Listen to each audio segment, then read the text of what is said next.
सर्वं यश्चाधितिष्ठति स्वर्यस्य च केवलं तस्मै ज्येष्ठाय ब्रह्मणे नमः। प्रिय श्रोतागण, श्रीमद् भगवद गीता के दूसरे अध्याय का 22वां श्लोक पर थोड़ी चर्चा हमने की थी पिछली वीडियो में। वासांसि जीर्णानि यथा विहाय नवानि गृह्णाति नरोपराणि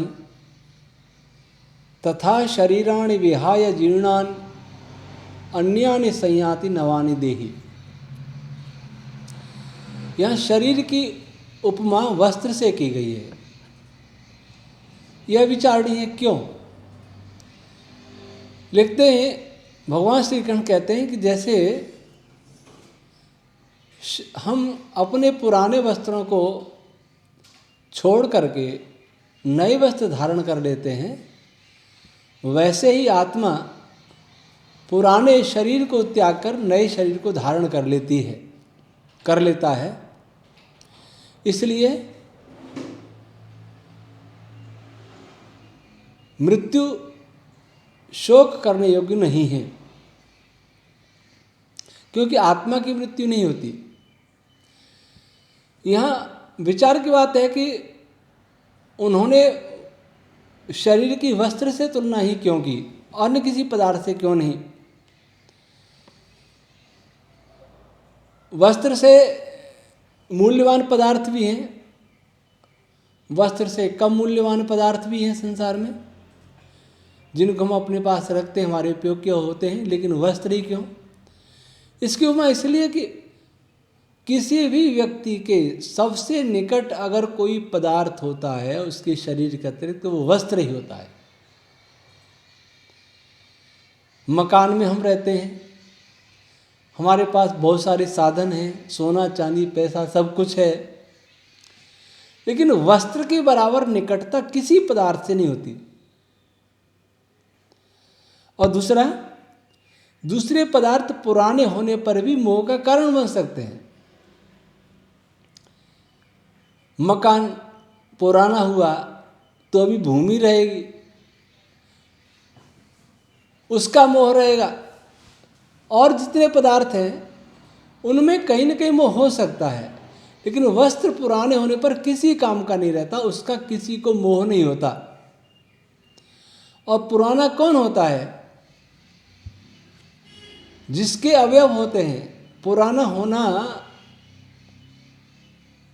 इस बात का सूचक है कि उस पदार्थ में से कुछ निकल रहा है, उसकी आंतरिक संरचना बदल रही है। तो इसी प्रकार से हमारे शरीर की भी रचना निरंतर बदल रही है। वह जीर्ण शीर्ण हो गया है, अब वो हमारे काम का नहीं है। जिस प्रकार वस्त्र हमारे उपयोग के नहीं है, वैसे शरीर भी काम का नहीं है। और जब नहीं है तो छूट जाएगा, तो उसका कोई मोह नहीं होना चाहिए।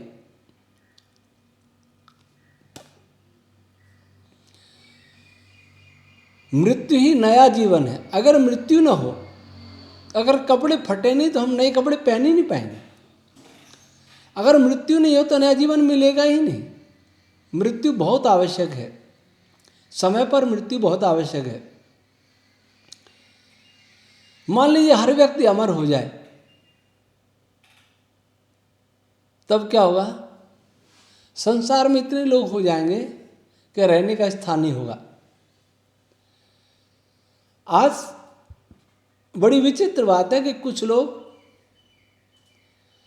सोचते हैं कि वे अमर हो जाएं, 1000 वर्ष जिए, लेकिन आने वाली पीढ़ी पैदा ही न हो। यह ऐसा कैसे स्वार्थी मनुष्य हो गया? हम किसी के लिए स्थान रिक्त नहीं करेंगे तो वहाँ दूसरा कौन आएगा?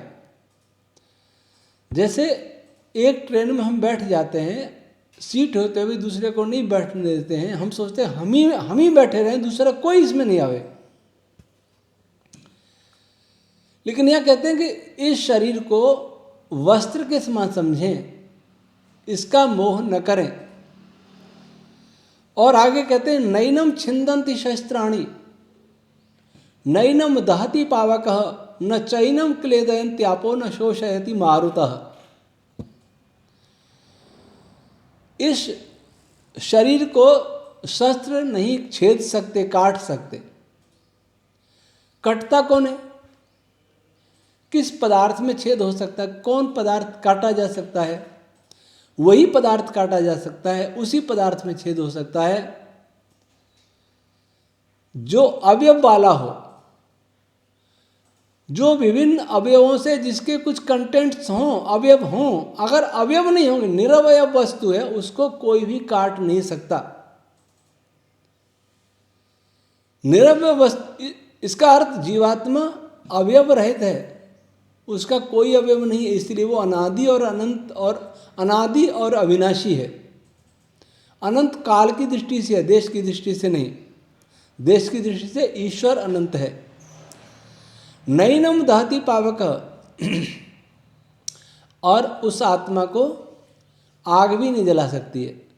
दहन करना, जलना एक रासायनिक क्रिया है, और जल भी वही पदार्थ सकता है जिसमें जिसके अवयव हों और जो दूसरे अवयवों से क्रिया करता हो, इंटरेक्ट करता हो, इंटरेक्शन होता हो, वही वस्तु जल सकती है।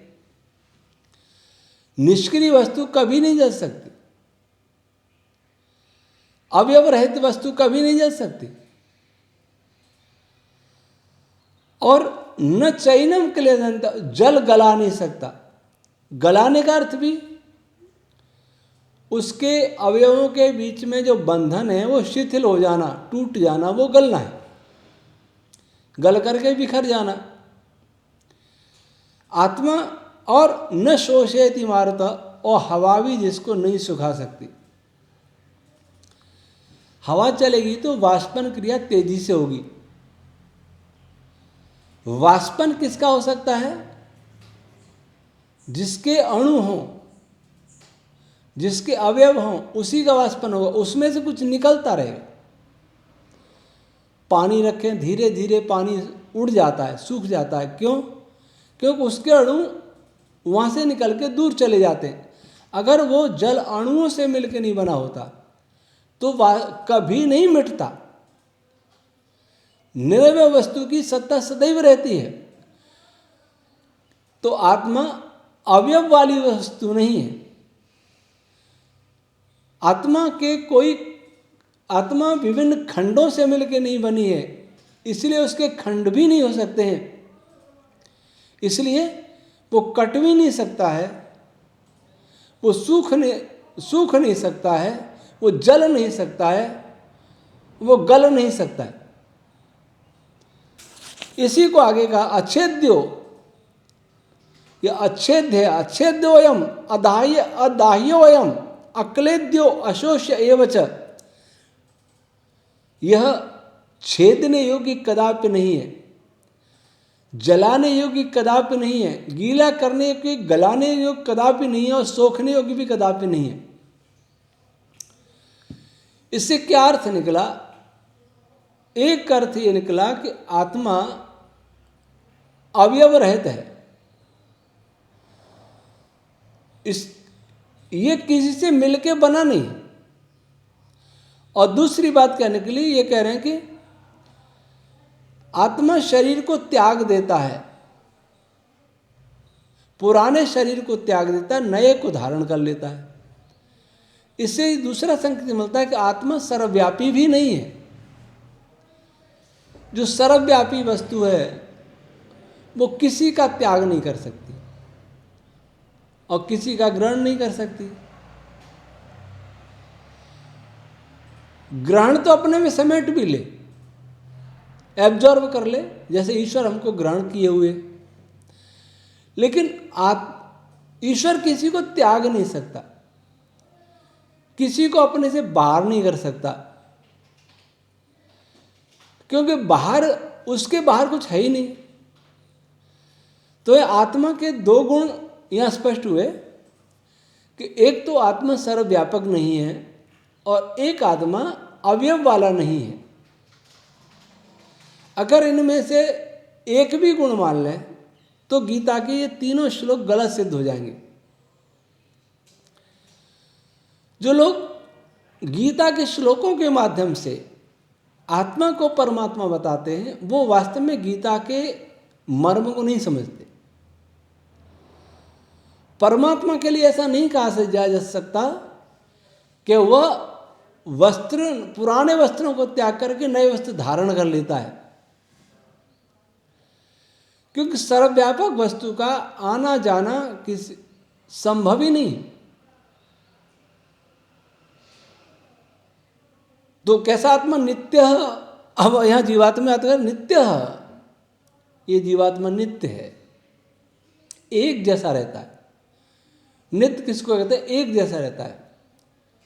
आत्मा सुखी है, दुखी है, शरीर छोड़ के जा रहा है, शरीर में आ रहा है, मुक्ति में है अथवा बंधन में है, किसी भी योनि में है, मनुष्य में, हाथी में, कीड़ी में, बिच्छू में, सांप में, छिपकली, किसी में भी है, उसके अपने स्वरूप में कोई अंतर नहीं आता। उसका स्वरूप वैसा का वैसा बना रहता है, उसमें कोई विकार नहीं आता। दुखी है, यद्यपि दुख का अनुभव आत्मा को होता है, लेकिन उस अनुभव को मन के द्वारा ग्रहण करता है। देखता है तो इंद्रियों के द्वारा देखता है, सुनता है तो इंद्रियों के द्वारा सुनता है, चखता है, बोलता है तो इंद्रियों के द्वारा बोलता है। करता वही है, लेकिन कर्ता होते हुए भी उसके शुद्ध स्वरूप में कोई परिवर्तन कभी नहीं आ सकता। क्यों? क्योंकि विकार भी उसी में आता है जिसके अवयव होते हैं। अवयव रहित तो वस्तु कभी विकृत नहीं हो सकती। तो यहां भी तीन सत्ताएं सिद्ध हो रही है। विकृत होते हुए पदार्थों को हम देखते हैं। हमारा शरीर विकृत होता है। हम भ्रूण के रूप में थे, शिशु के रूप में आए, बालक के रूप में आए, किशोर बने, युवा बने, प्रौढ़ बने, वृद्ध बने और जरावस्था आ गई, फिर चले गए। ये परिवर्तन किस में आया? शरीर में आया। क्यों आया? क्योंकि शरीर अवयवों से मिलकर बना है। शरीर निरवयव नहीं है। अगर शरीर निरवयव होता तो शरीर न बूढ़ा होता, न जवान होता, न बालक होता, न भ्रूण होता, न मरता, न जन्मता। जो भी जन्मता मरता है, जो भी रूप बदलता है, वो अवयव वाला होता है। लेकिन जीवात्मा में परिवर्तन नहीं होता, इसलिए वह अवयव रहित है। अवयव रहित है इसलिए नित्य है, और नित्य है इसलिए अवयव रहित है। सर्वगतः वह शरीर में शरीर को प्राप्त होता है। एक सर्वगतः सब जगह गया हुआ परमात्मा होता है, एक अपनी शक्ति से संपूर्ण शरीर को व्याप्त करता है। रहता एक जगह, लेकिन उसकी शक्ति से, अपनी शक्ति से, अंतःकरण के माध्यम से, सूक्ष्म शरीर के माध्यम से सारे शरीर को नियंत्रित करता है। अर्थात उस संपूर्ण शरीर पर उसका नियंत्रण होता है। सर्वगतः सब जगह उसके आदेश गए हुए होते हैं, उसकी चेतना गई हुई होती है, उसका अनुभव गया हुआ होता है। इसलिए उसको कहा सर्वगतः, नित्य सर्वगतः, स्थाणु, अचल है। वो आत्मा शरीर के विभिन्न कार्य करने के लिए, हाथ चलता है, पैर चलता है, मुंह चलता है, बोल रहा हूं, आंखें चलती हैं, लेकिन आत्मा अचल रहता है उस शरीर में। और स्थाणु अचल कैसे रहता है? जैसे स्थाणु कोई वृक्ष खड़ा, हिल नहीं सकता, वैसे आत्मा एक जगह रहता है और सनातन है, सदा से चला आया है। सदा से तीन ही पदार्थ हैं, हम हैं सदा से, हम आत्मा, और परमात्मा सदा से, और प्रकृति है सदा से। वह पदार्थ जिससे परब्रह्म परमात्मा सृष्टि की रचना करता है, वह पदार्थ प्रकृति कहलाता है। उससे सूक्ष्म कोई नहीं होता।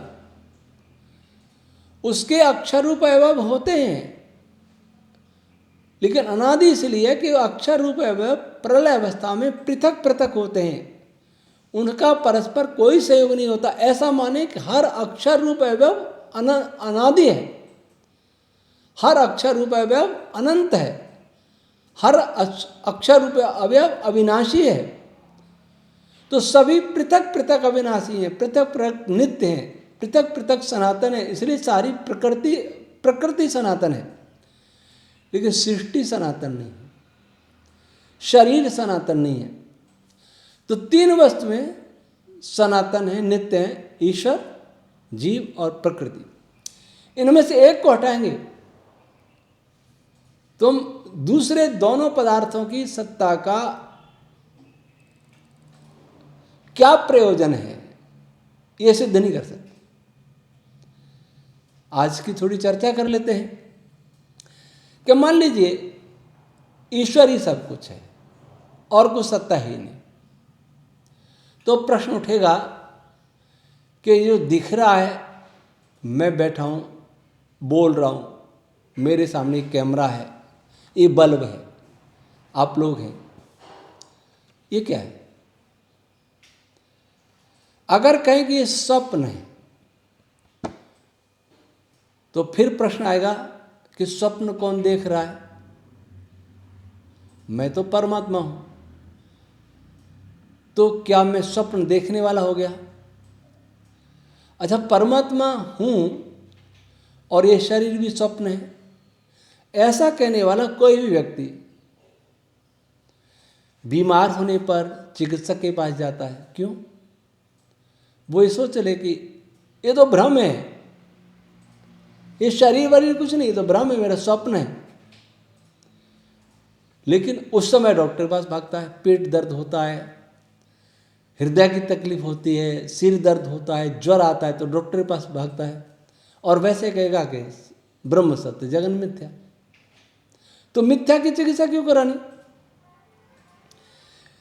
इस मिथ्या के लिए शरीर से परिश्रम करता है, पैसे कमाता है, अन्न उगाता है, व्यापार करता है, पशु पालता है, नौकरी करता है। क्यों? ये तो सब भ्रम है, सब ब्रह्म है। अच्छा, और ये सब भ्रम है। दूसरा प्रश्न ये उठता है कि ये भ्रम किसको हो रहा है? मैं तो ब्रह्म हूं। इसका मतलब ब्रह्म को भ्रम हो गया। ब्रह्म को भ्रम हो जाएगा तो भ्रम रहित तो कोई सत्ता है ही नहीं, दूसरी सत्ता तो है ही नहीं, तो भ्रम से बचेगा कैसे वो? फिर किसकी उपासना करनी, किसकी पूजा करनी? जो सबको ब्रह्म कहते हैं वे भी पूजा करते हैं,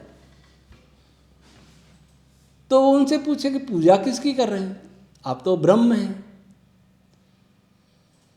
अगर कोई किसी को सता रहा है तो हम मौन देखते रहे कि नहीं सब ब्रह्म है, हम ब्रह्म है, हम ब्रह्म है।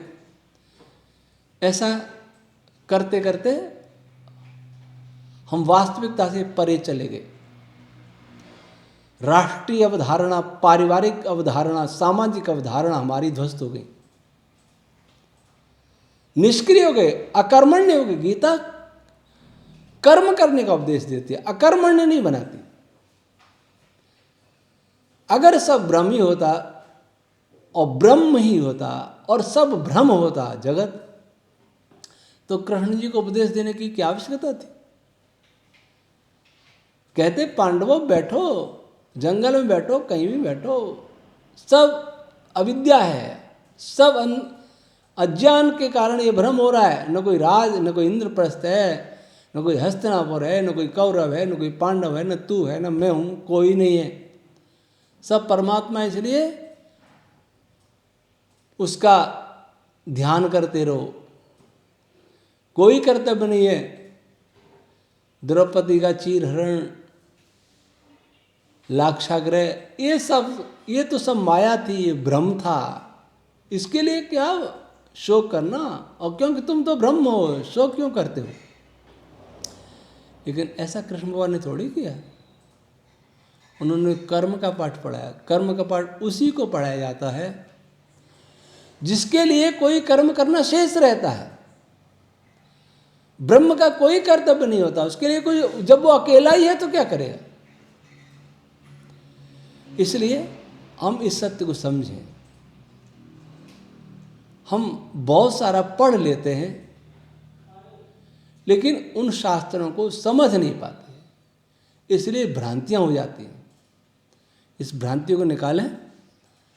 सार में आत्मा अवयव रहित है, आत्मा एकदेशी है। एकदेशी है इसलिए बार बार शरीरों को धारण करती है। आत्मा अवयव रहित है इसलिए आत्मा अनादि है, इसलिए आत्मा अविनाशी है।